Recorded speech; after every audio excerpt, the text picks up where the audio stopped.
And this little presentation is going to be on foraging at the Mount Baker-Snoqualmie National Forest. So frequently foraged flora, United States forest rules, and the best practices for foraging itself. So for folks who may not be super aware of where the Mount Baker-Snoqualmie National Forest, or MBS, is located, we're in the state of Washington. Our forest extends over 140 miles along the western slopes of the Cascade, from the Canadian border all the way down south to Mount Rainier National Park. And in that long 140-mile span, we have 1.7 million acres of public land. So all of that is able to be accessed for the most part. So feel free to go on in. So yay. And for a better visualization of that span, here's a nice little vicinity map on the left, as well as where our stations are located. So the supervisor's office, where I usually work, and Liz and Alita, is in the Everett, Washington. Ranger stations are located in from north to south. Mount Baker Ranger District stations in Cedar-Woolley, Darrington's in Darrington, Washington. Skykomish is located in Skykomish, Washington, and Snoqualmie is located in North Bend, which is, if you're living in Seattle, it's just about a nice 30-minute drive over. If you have any questions relating about that I can't answer here, make sure to give them a call, granted that they're open. And they're a really great resource to answer any of your questions. So I really recommend that. Since we'll be talking about foraging in a national forest, we need to also recognize that these are indigenous lands. These are traditional territories of indigenous peoples and the ancestral lands of the forest. So understanding that we have to understand that the Point Elliott Treaty of 1855, we acknowledge the imperative for shared stewardship between tribes and the Forest Service. And as part of honoring that trust responsibility, we work to maintain a government relationship with federally recognized tribes whose traditional territories are within the forest. So this nice little map down here is provided by a nice tool called native-land.ca. It's a really great resource to understand whose traditional territories you are currently in, or if you just want to look around the globe, it's a really great resource to just kind of poke around. So I definitely recommend looking into that if you don't know about it already. So before we start talking about what things to forage for, we probably should start talking about best practices and our favorite rules and permits. To begin, for best practices, the first thing you want to be able to do is positively identify whatever you're harvesting.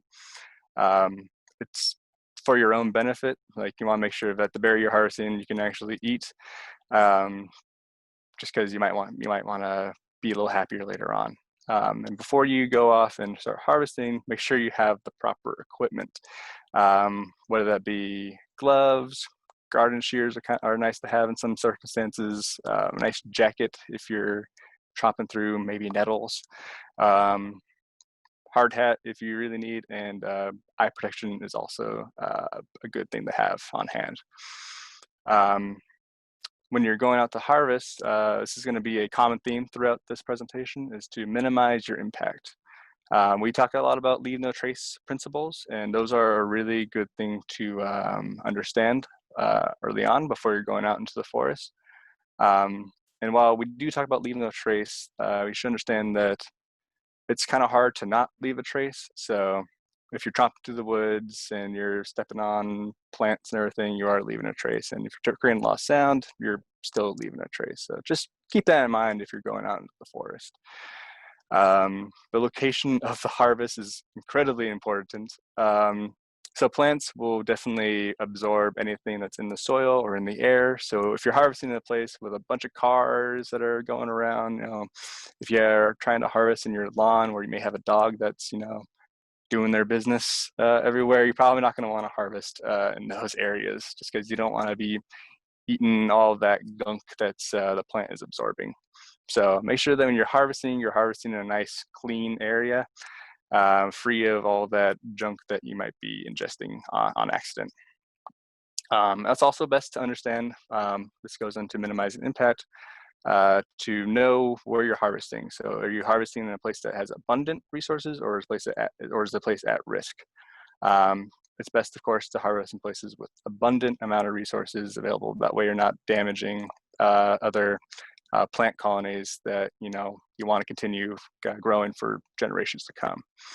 And continuing on that is also take only what you need.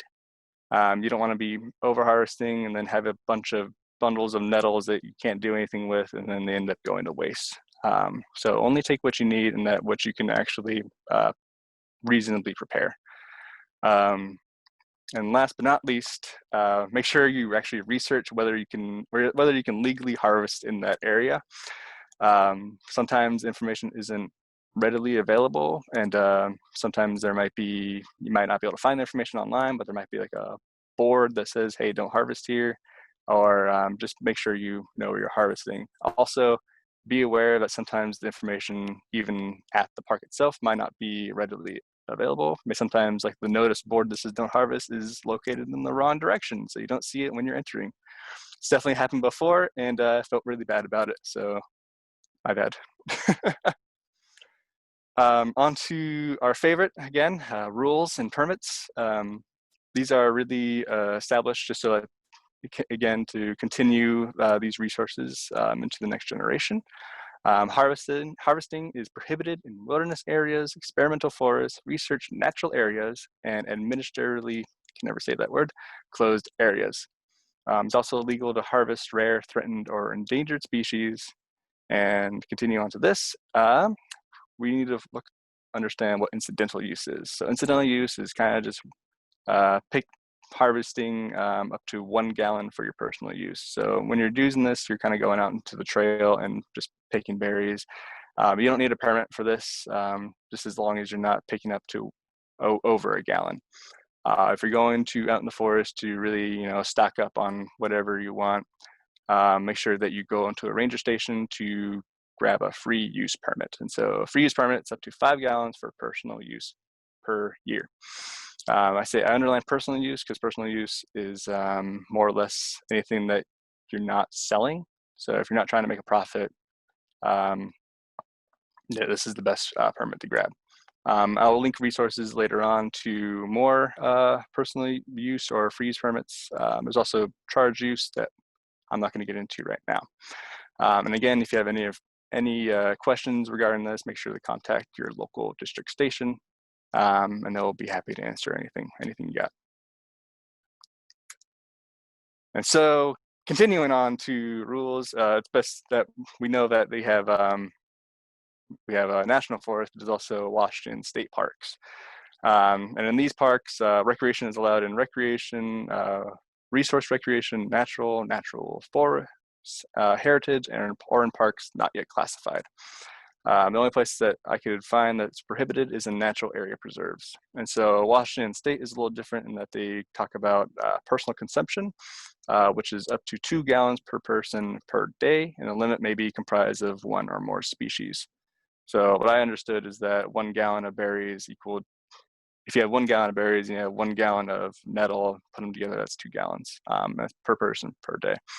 Like the Forest Service, it's legal to harvest rare, threatened, or endangered species, as well as raking or other harvesting techniques with potential to degrade the natural or cultural resources are also prohibited. And so for more information on that, it's linked below, this will be shared later on. So feel free to look into that. So on to the fun part. So licorice fern, I'll start this because I love this plant, and whoever has hiked with me or has been a part of this ethnobotany hikes I've been leading will definitely have tasted this because I always kind of shove it down their throats. It's a really great plant. It's super abundant. So to begin, you can find this plant on big leaf maple most commonly. It's really roots itself into covered deep moss, and so big leaf maple makes for the perfect place to plant and grow. You can also find this on rocks faces that are covered in moss and sometimes the ground, but not very commonly. So the actual part that you want to be harvesting is the rhizome, or it's like the lower stem, and it's identified by the red arrow on this picture here. The green arrow is the roots, and the blue is the frond. And so you don't really harvest any of those stuff to use. You want to be harvesting where the red arrow points. That's the rhizome. Licorice fern has historically been used by indigenous peoples to treat colds and sore throats. And currently, it's primarily used to infuse food and drinks with its unique licoricey flavor. I'm not sure, has anyone else tried this before or seen this out in the forest before? Yeah, I know Liz has definitely seen it because I always show it. I've seen it quite a bit, but I've never tried to harvest it. I didn't know you could eat it. Nice, yeah, it's definitely a great abundant resource. Just make sure, of course, when you're harvesting, to make sure it continues to grow later on. But yeah, I definitely recommend trying this out if you're ever in the area. It typically springs up before any other plants, so probably in like, say, late winter, early spring is probably when the best to harvest it. Though currently right now it'd probably still be okay. So yeah, just keep in mind. Up next is a superfood, a super plant, nettles. So before I begin on talking about harvesting, this goes into having the proper equipment.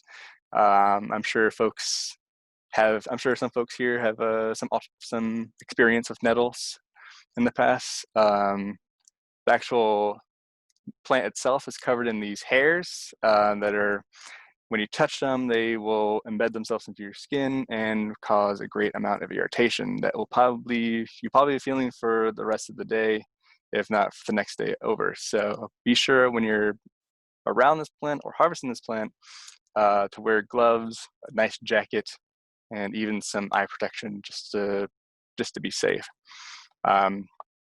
The hairs, when you harvest this plant, the hairs will begin to break down when they're applied to heat.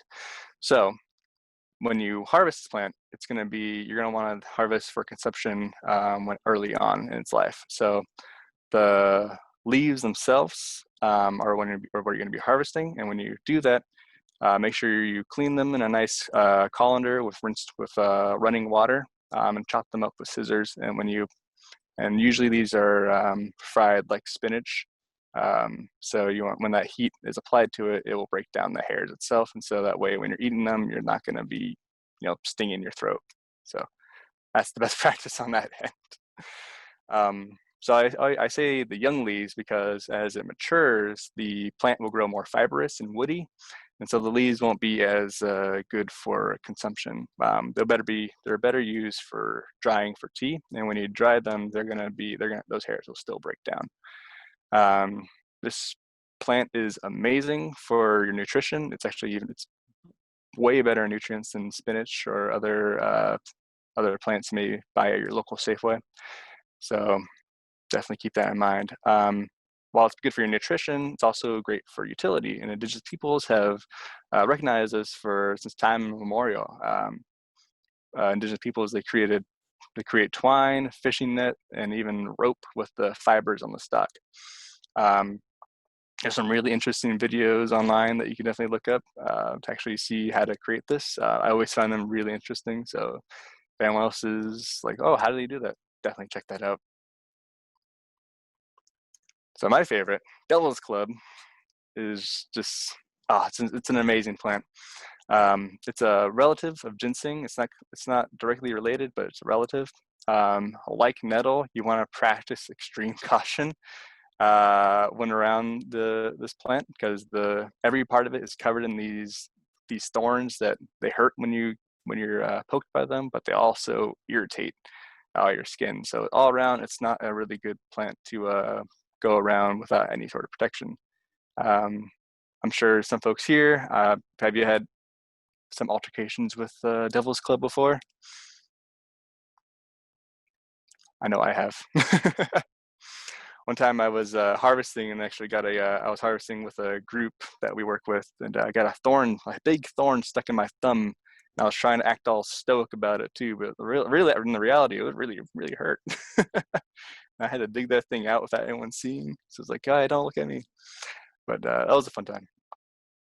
So the whole idea of the thorns covering this up is that there's a belief that the but this plant has developed a defense to protect some important medicine. So like nettle, it's protecting something that's really important.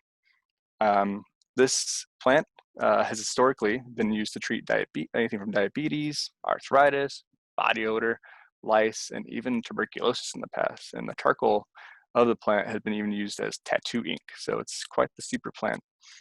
Disclaimer, these aren't proven methods, but they are, this is how they've historically been used.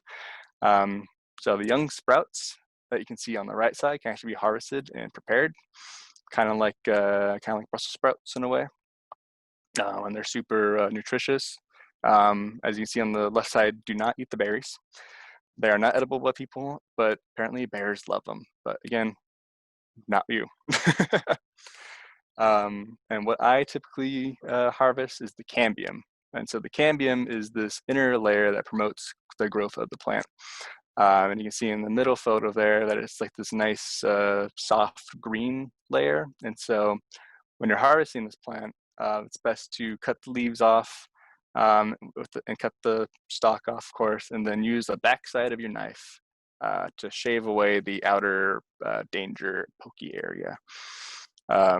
This way, when you're using the backside of the knife, that you're not like carving into it a bunch, and when you're doing that, you're going to create a not as good of a product. So this way, you can harvest a nice green area, and then when you cut into it, you can just unwrap the cambium layer. What's also interesting too is that the inner stem of the plant will start to get really super hard as it dries. So I've seen folks actually utilize this inner stem as like a walking stick if you have a big enough stem. So it's super helpful, super useful plant. It's also been used to create anything from poultices, ointments, and even powdered. So definitely has a bunch of uses, and I definitely recommend looking into it more. So on to fiddleheads. So I include this information here because I find it's really important to understand. So you really want to consume ferns, crowis when they're young. So when they're in that fiddlehead stage, make sure you blanch before you're cooking this. So boil in hot water and shock with cold water. This is because fiddleheads are kind of known for having carcinogens inside of them. And so when you're doing that, you're better able to remove those carcinogens that aren't going to be really good for your health. Lady fern and bracken fern are the most common ones that are harvested, at least at the MBS. Lady fern's identifiable by its light and dark brown scales on the lower stem, and its immature spore clusters actually on the backside are kind of shaped like a horseshoe, so that's a good way to identify them. Bracken fern has a very stiff stem with alternate branches and triangular fronds. So right now, fiddleheads are probably not going to be as abundant right now because it's kind of later in its season. So if you see some lady fern or some bracken fern around, it's best to kind of just take note of where that's at. So maybe for next year, you can go and harvest. The flavor of these is actually kind of similar to asparagus, so keep that in mind too. So it's pretty darn good. And dandelion is actually a superfood. You wouldn't expect it because it grows everywhere, and people kind of think of it as a weed. But in reality, the majority of the dandelion is actually edible.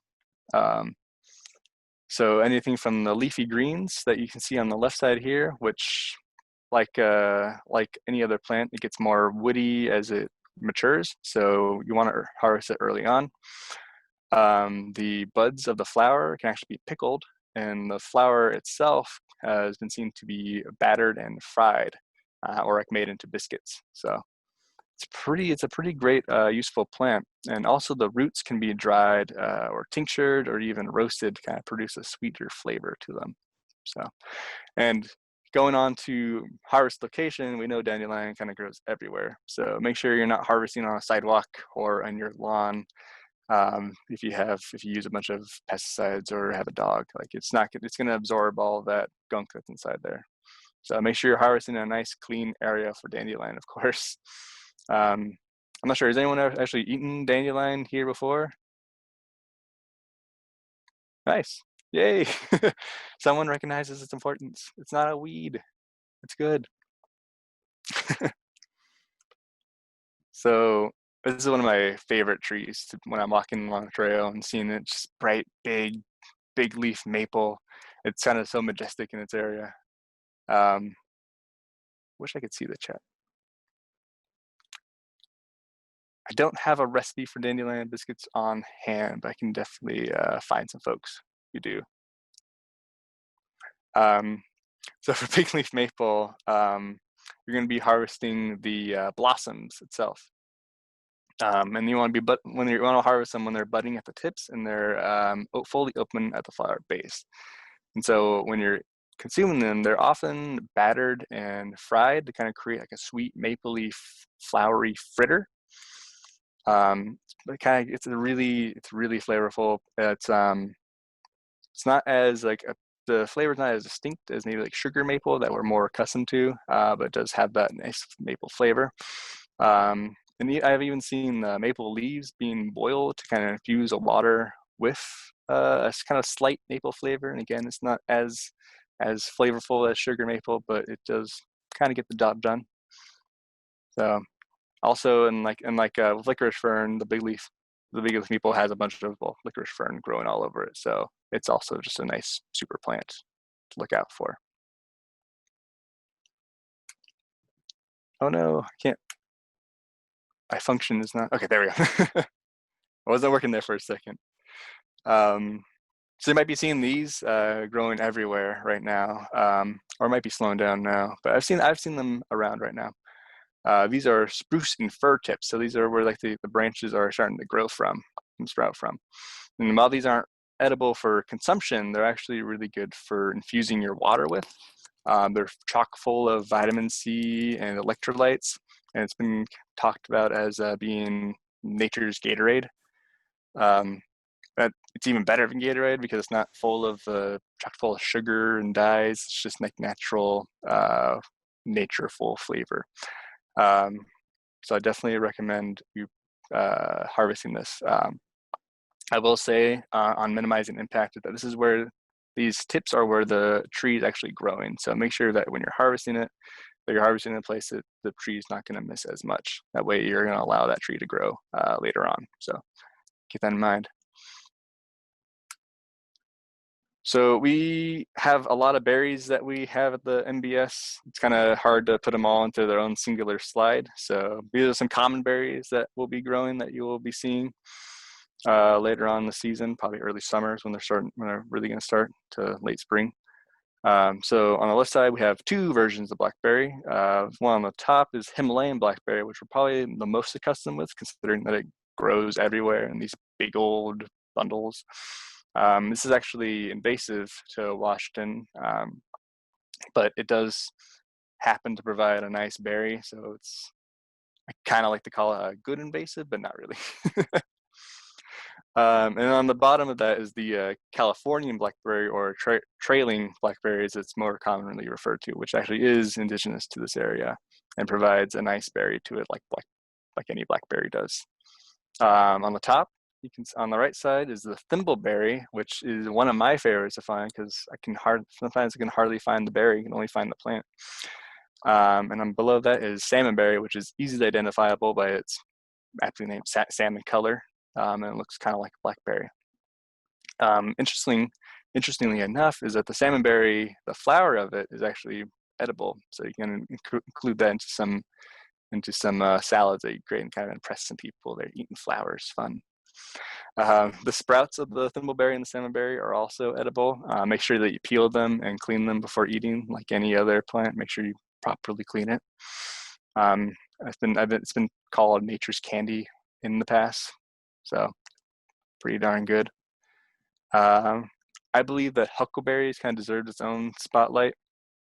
Just because of how popular they are and how much I love them. So, but also because that in Washington, there's 12 species of huckleberry that are growing. So the most common ones that I tend to find are the big huckleberry, which is pictured on the left, which you can usually find in montane forests or subalpine and alpine slopes, so kind of higher up. But on the lower end, you can find the red huckleberry, which is probably mostly what you're seeing. But they're a little more bitter than big huckleberry, but they still taste pretty good. So I definitely recommend you looking at that and finding collect all the 12 species of huckleberry. Maybe gotta collect them all. And I feel like the salal doesn't get enough love. They ripen around August to September, but they kind of burn up quickly because a lot of times you find salal in direct sunlight, and so you'll want to find these berries as soon as possible. Um, they're really good for making jams out of, but be aware that the berries are a little difficult to pull off the stem. So the best way to actually pick these is try to rolling them off. I really, really want people to start trying these more often because I feel like not many folks know that you can eat salal berries, but they're pretty darn good. They grew everywhere where I come from in Seebeck, so people should try them out. Has anyone else here tried salal berry? If I could get this chat box to work. No? Oh no, I skipped forward too much. You weren't supposed to see that. Yeah, make sure you try some salal berries next time you see them, and make sure to clean them first. So this last bit here is I want to talk about ethical harvesting guidelines, and this is from the great Valerie Segrist, who's Muckleshoot. She does a lot of great work on food sovereignty and kind of supporting indigenous food systems for indigenous communities. And so if you ever get the chance to hear anything that she speaks, make sure you take that opportunity because she does a really great job on kind of providing this great information. So from her, best thing to do before you harvest is kind of ask yourself, like, is this a place that is this a place that's good for me to harvest, and do I have a permission to actually be here? Whether that be, do you have permission legally, or do you have actual permission from the community itself to actually be there to harvest? And when you're harvesting, it's best to be knowledgeable on how much can this particular area give, and going on minimizing impact, can you harvest in a way that makes the community remain strong? And going on to, like I said before, is can you actually use everything? So when you're harvesting a bunch of berries, is half of it gonna spoil? And if that happens, then why harvest that much when you can harvest way less and minimize your impact to continue that resource going on for other people, or most likely other animals, to carry on that colony. And finally is, how can I give back? And so I think a really great resource comes from Robin Wall Kimmerer, and this idea of the honorable harvest. There's a lot, it's a kind of like guidelines, but I think one of the most important one is giving back as reciprocity for what you're taking. So I kind of going on the ideology that harvesting is a gift, and so when you're given a gift, usually you like to reciprocate. And so however that can be, I tend to, and traditionally as indigenous peoples, we give back through planting tobacco. But I've seen anything from writing a poem to placing it on the ground, and I like to think that speaking like this and carrying on these ideologies is in a way giving back. And so hopefully that when you're harvesting, you take these guidelines into your mind. So thank you so much. I think that's all I got. Here's some further resources to look into. There's a free use and charge use permit printable sheet that's super, I wouldn't say super fun, but it's super informative. The next one is it's kind of more information on our passing the permits about forest products. This next is wild foods and medicine, which is a great resource for talking about wild foods and medicines. And Good Grub is a nice little nonprofit that's local to here that kind of focuses on bringing these, supporting natural diets. So on to books. My favorite book that I that you really need is the definitive book on identification in the Pacific Northwest is Plants of the Pacific Northwest by Jim Pojar and Annie McKinnon. We at the NBS just call it the Pojar. I always carry it with me when I'm out there, and sometimes I'll steal it from the office just for that great information. Talking about braiding sweetgrass by Robin Wall Kinnear. It's a great book. She focuses on botany, but also telling it in more of a narrative sense. So she's kind of tying storytelling with botany. And Ethnobotany of Western Washington by Erna Gunther is a great book that I keep in my cubicle. It's a good information on traditional uses of plants in the Western Washington that I think that people should look into more. So that's all I got right now.